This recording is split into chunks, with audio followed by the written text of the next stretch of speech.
Yo, so the fridge wasn't making any ice. Samsung making a hammering sound.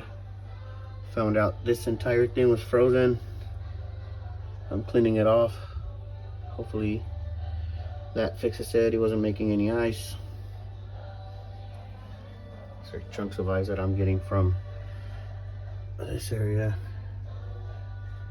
But I'm gonna try to clean that off. There's a lot of buildup. I couldn't even see any of this. There's 2 screws. Remove them. There. Come off, and you'll be able to access this. I had to unhook everything. I just leave it overnight. This is all ice. I'm pretty sure I'm not supposed to be doing this, but